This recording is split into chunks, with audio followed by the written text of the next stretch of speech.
Ini emas, ini harta yang nggak bisa dinilai kalau bagi saya. Kenapa nggak dilestarikan gitu loh? Ini kan nggak pernah kering toh. Tapi waktu itu nanti ada gambarnya ya. Waktu itu pernah kering sampai benar-benar kering. Padahal di sini sumbernya besar, benar-benar besar. Seperti halnya kalau kita gali sumur baru ketemu air itu kayak gitu. Jadi pancuran air sama pasir itu nyatu jadi satu, saking besar sumber itu pernah kering kayak gini. Ternyata waktu saya ngobrol sama juru kuncinya sini, Mbak Sauri yang punya tanah ini sebagai tolak ukur. Tak buktikan sendiri, ternyata waktu itu Sungai Bantai ini benar-benar kering.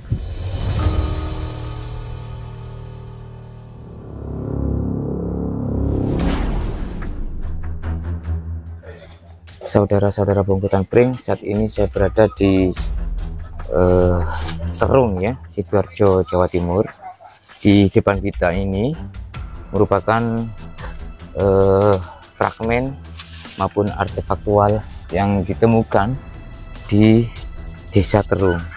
Kalau melihat dari beberapa sumber sejarah bahwa Terung merupakan sebuah pelabuhan dulu di zaman Majapahit. Bahkan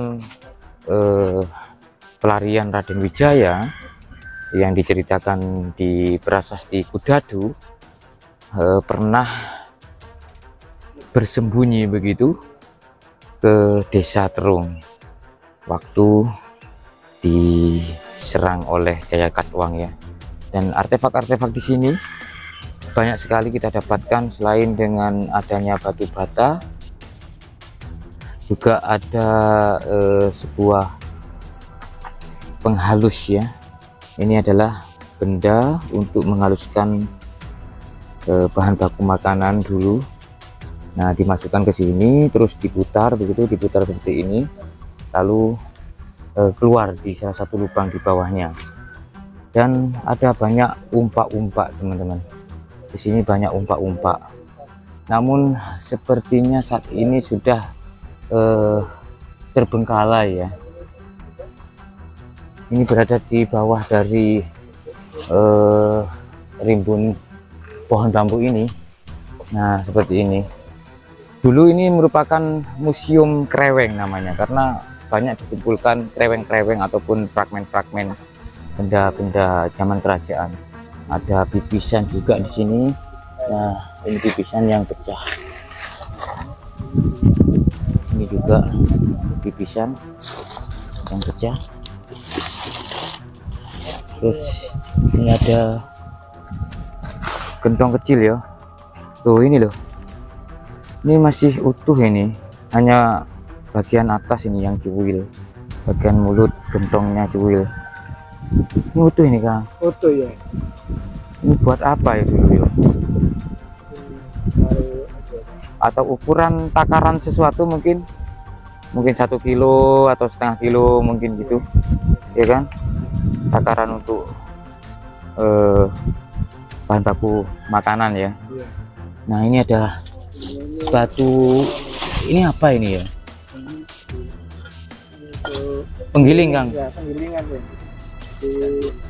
Terus di sini juga kita dapatkan umpak dan itu ya.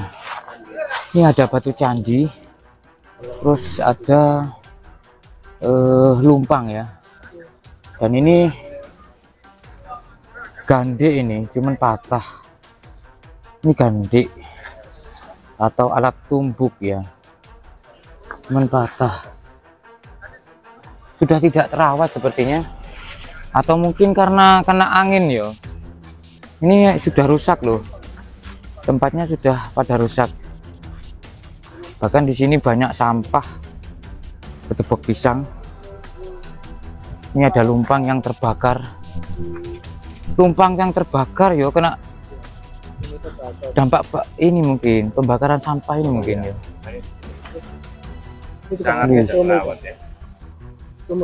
Mana sumur Kang? Oh, itu ada sumur. Ayo ke sini yuk. Terus ini sumur kuno ya teman-teman.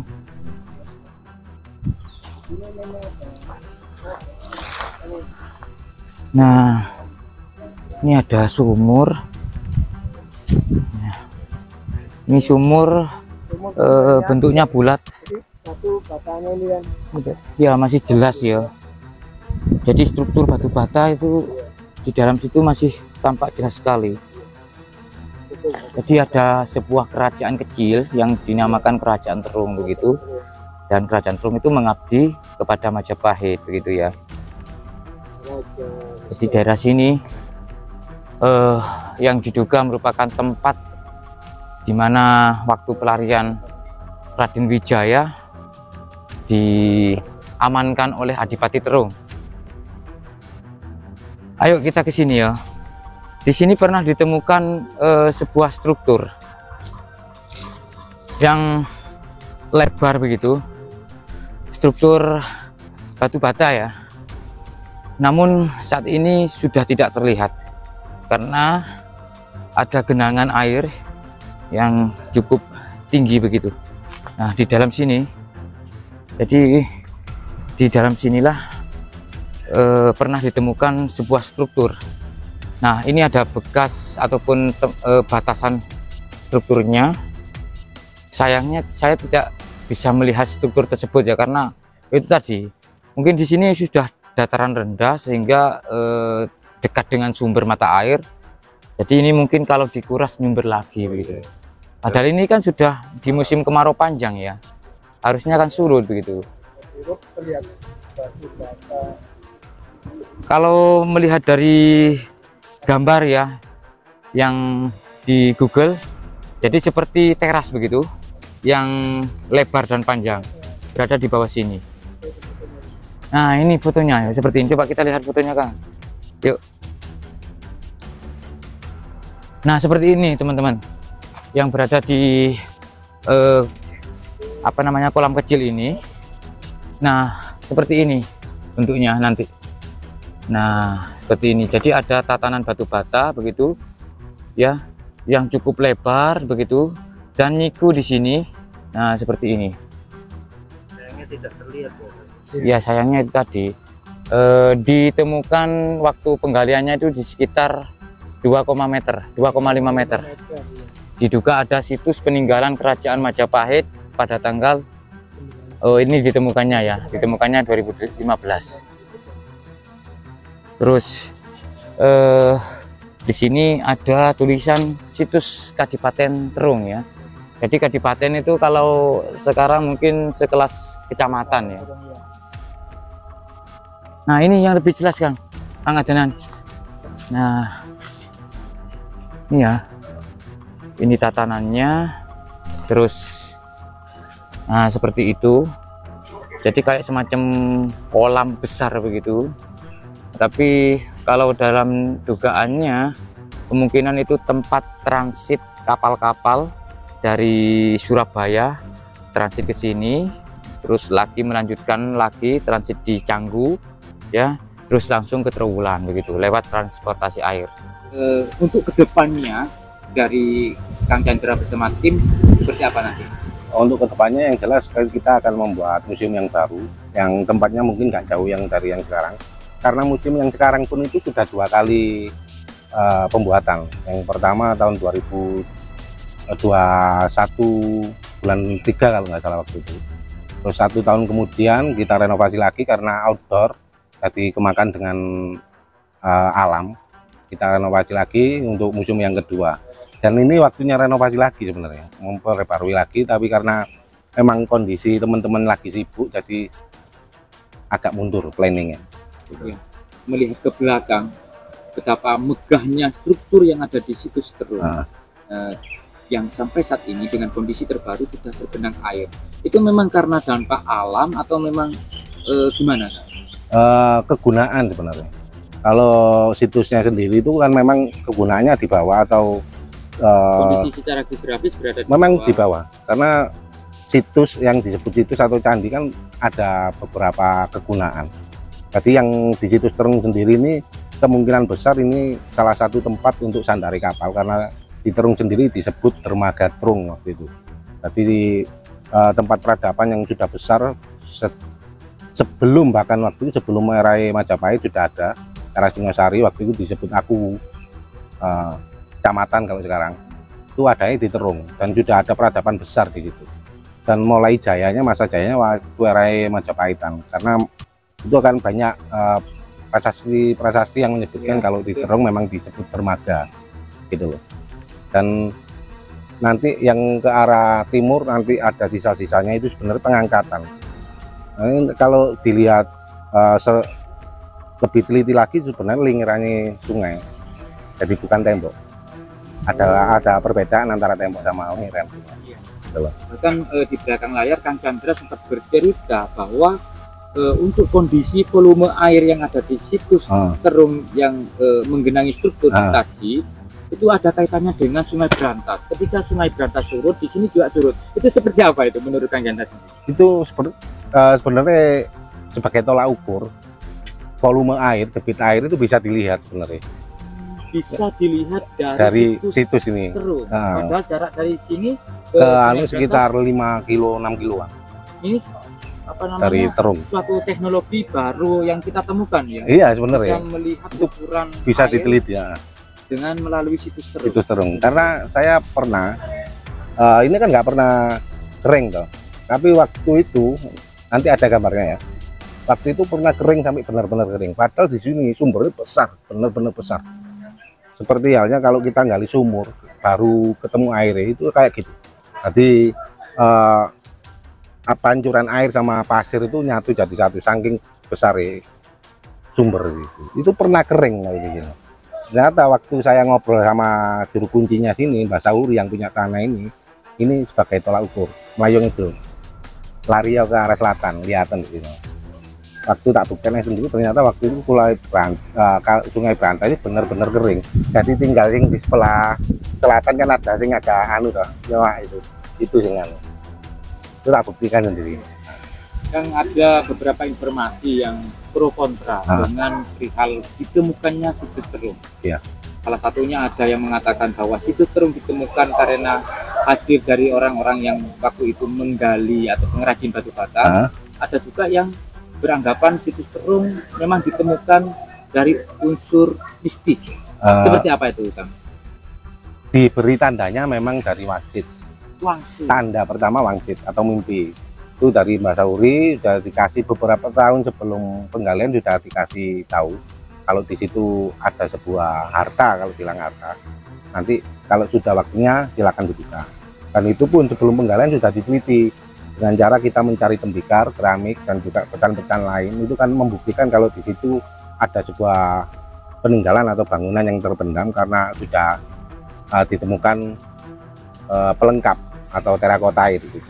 Nah, setelah itu baru dipastikan dengan digali waktu itu dengan Mbak Sauri, Mas Yasin, Cak Hasan, Manfaat, dan juga tim-tim waktu pertama, tim pendahulu saya sebenarnya.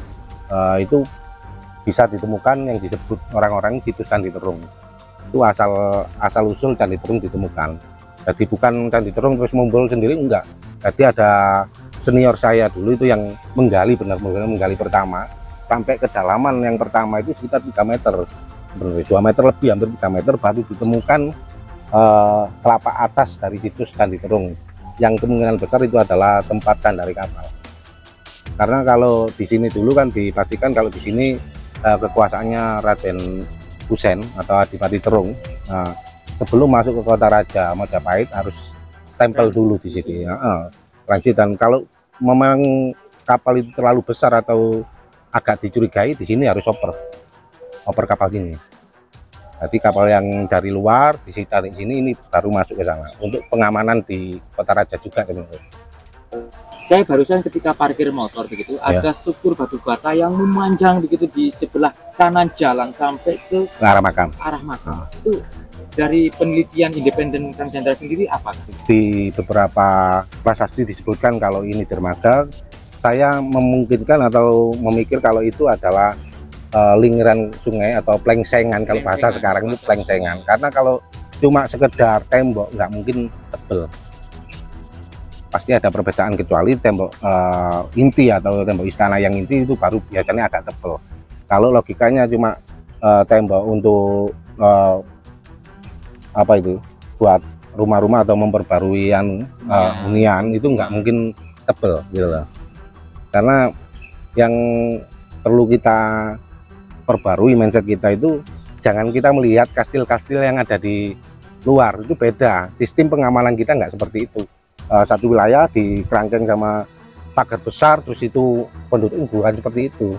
Karena untuk pengamanan ini ada desa itu sudah pengamanan, gitu loh. Jadi besar, kalau memang nyebut Terong itu sudah besar. Di belakang dari situs Terong ini terdapat sebuah makam yang dikeramatkan oleh warga begitu, Putri Ayu Oncat Tondo. Apa kaitannya dengan wilayah sini atau dengan Terong sendiri? Putri Ayu itu kan anak, kalau nggak salah itu anak ketiga atau keberapa kan dari Raden Kusen. Raden Kusen itu adipatinya Terong, adik dari Raden Patah Raja Demak. Nah, ini putrinya. Termasuk nanti salah satunya ada yang disebut Nyimas Ayu Krian. Nyimas Ayu Krian yang menjadi asal usul nama Kecamatan Krian. Dan satunya lagi ya agak lupa namanya, itu yang Sima atau dinikah sama Raja Madura. Makanya kenapa di Krian itu banyak mayoritas Madura, karena dari nenek moyangnya dulu itu memang sudah ngumpul jadi satu gitu loh. Mulai Raden Wijaya di sini membangun kerajaan itu dibantu dari pasukannya Madura. Dan sampai sekarang pun makanya di Madura, di Krian ada yang disebut Desa Maduran, itu dari arah Krian, kota Krian, Kecamatan Krian itu sekitar 4 kiloan itu ada desa yang namanya Maduran. Dan pernah saya teliti ternyata di situ masih membuat rumah yang disebut rumah panggung. Itu rumah ciri khas orang pesisir biasanya.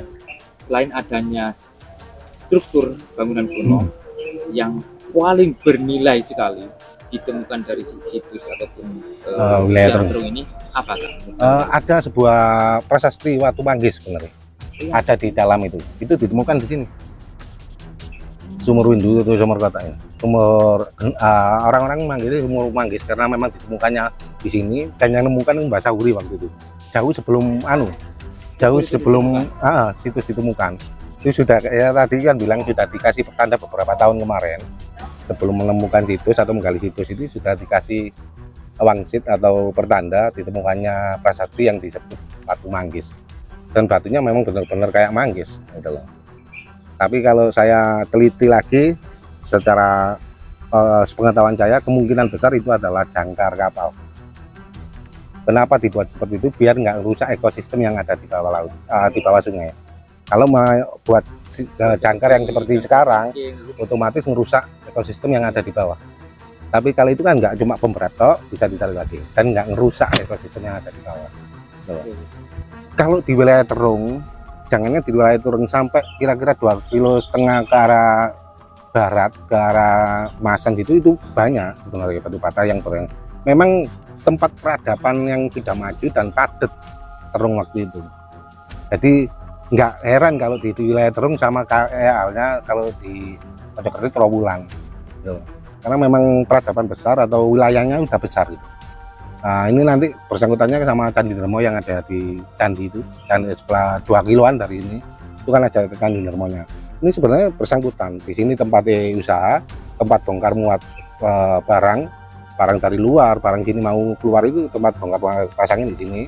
Dan nanti kalau untuk peribadatannya ya di Candi Dermo itu, makanya disebut Candi Dermo, Dharma kan, pendarmaan, atau sekarang orang-orang tahu ini masjid mungkin.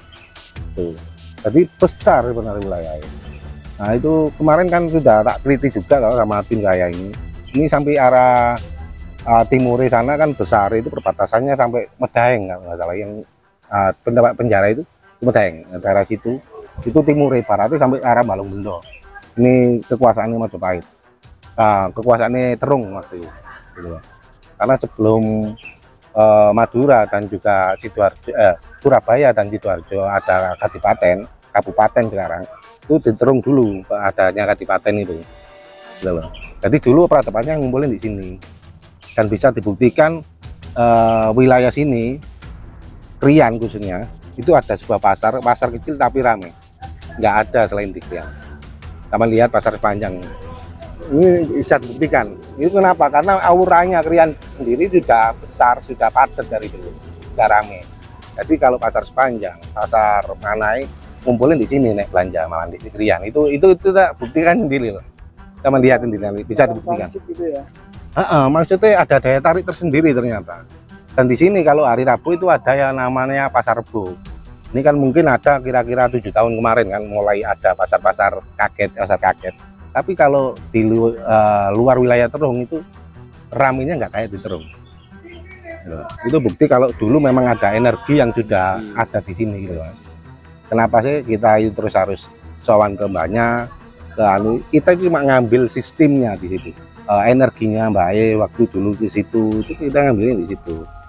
Jadi, kalau orang lakuin di situ gitu.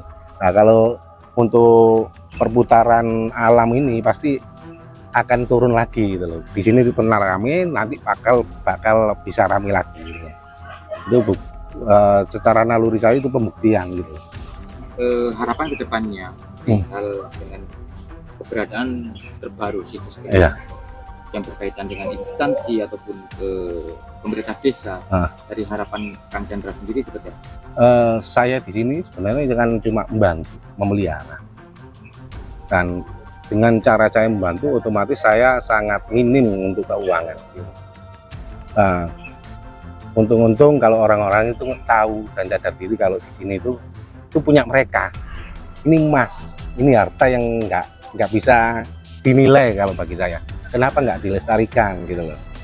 Dan saya aja yang orang luar mau kok bantu di sini, ya lah. Kenapa yang orang sini sendiri, apalagi yang mempunyai kewenangan, kenapa nggak mau? Sedangkan di sini sudah berapa kali membawa nama Terong gitu loh. Ya lah, tinggal balik, kenapa mereka nggak mau merawat gitu loh? Apa kita orang luar suruh merawat, nanti namanya mereka yang bawa gitu. Ya Kang, terima kasih Kang Chandra ya. Oke. Waktunya semoga sehat selalu Kang. Amin.